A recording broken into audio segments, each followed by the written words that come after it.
Selamat pagi para dewan juri yang saya hormati dan juga para penonton yang saya banggakan.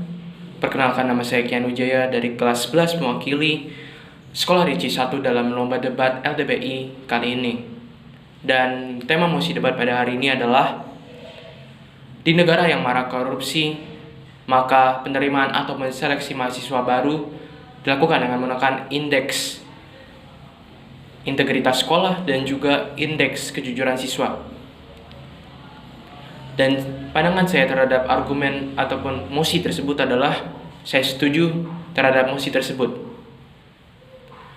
Sebelum menguraikan alasan-alasan mengapa saya setuju terhadap mosi tersebut, pertama, saya harus menjelaskan latar belakang dari munculnya mosi ini.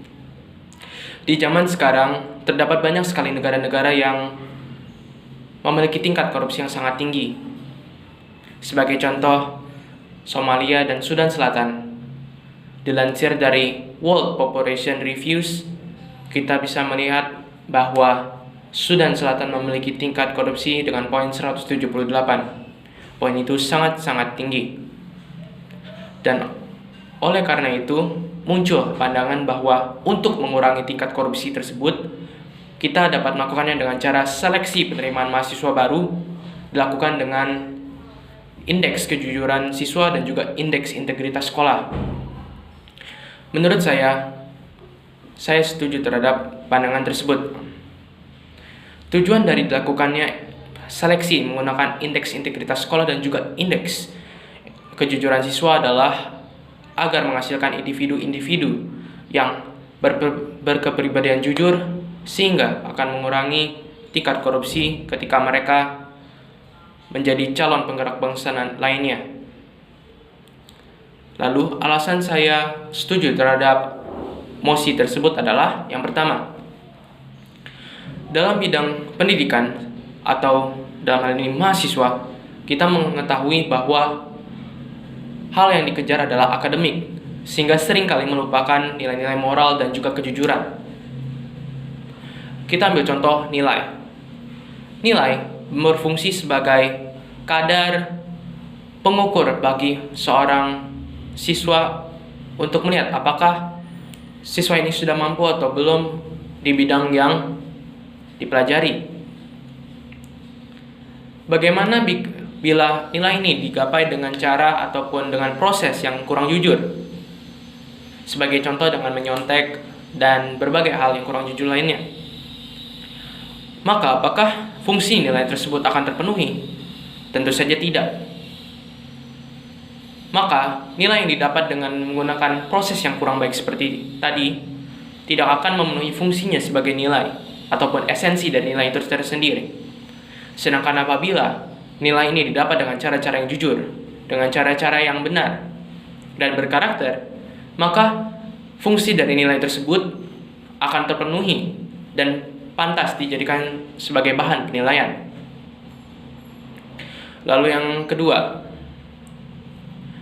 banyak para mahasiswa yang nantinya akan bergerak di bidang pemerintahan dengan membiasakan untuk bersikap jujur melalui penilaian dan sebagainya macamnya, maka kelak para mahasiswa ini akan menyebarkan pengaruh positif berupa kejujuran kepada lembaga-lembaga lama dan juga lembaga-lembaga baru di tempat yang ia tuju.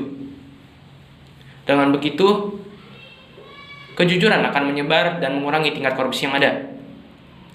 Selain itu, alasan yang ketiga, dengan mengutamakan indeks kejujuran dan juga indeks integritas sekolah, baik pihak sekolah maupun siswa atau murid akan mengedepankan kejujuran terlebih dahulu sebelum akademik, dengan mengedepankan kejujuran sebagai proses untuk mencapai hasil yaitu akademik, maka regulasi ataupun sistem penilaian maupun sekolah akan kembali seperti tujuan awalnya. Dengan begitu, sistem akan terpenuhi dan dapat menghasilkan hasil yang sesungguhnya. Bagaimana proses indeks ataupun seleksi sistem indeks integritas sekolah dan juga indeks kejujuran siswa ini akan dijalankan? Saya mempunyai usul, yaitu dengan menggunakan pengawasan rutin dari pihak yang berwenang kepada sekolah-sekolah sehingga dapat dilihat secara langsung apakah sekolah ini benar-benar mengedepankan kejujuran dalam pengajarannya ataupun tidak. Saya menyarankan untuk tidak menggunakan metode punishment karena apabila seseorang jujur karena paksaan, tentu saja kejujuran itu tidak akan bertahan lama dan akan berubah seiring dengan situasi yang akan dia hadapi. Melainkan lebih baik suatu hal tindakan yang jujur maupun tidak jujur dicatat dan kemudian dievaluasi tanpa memberitahu dan memberi peringatan pada orang tersebut. Dengan begitu akan timbul kesadaran dalam diri dan tanpa menggunakan metode paksaan. Kesimpulan dari argumen pada saat ini adalah banyak orang pintar yang tak memiliki karakter jujur yang akhirnya menjadi penjahat ulung maupun koruptor yang hebat. Oleh karenanya nilai moral perlu ditetapkan terlebih dahulu berupa kejujuran. Seperti misalkan di Jepang, pada tingkat SD mereka mengedepankan kejujuran dan karakter terlebih dahulu sebelum masuk ke bidang akademik. Dengan begitu, akademik yang akan mereka lalui nanti akan memperoleh hasil yang jujur dan sesuai dengan kompetensi yang mereka lalui tanpa menggunakan hal-hal yang tidak benar ataupun tidak jujur. Sekian pandangan dari saya. Salam sejahtera, salam jaya. Terima kasih.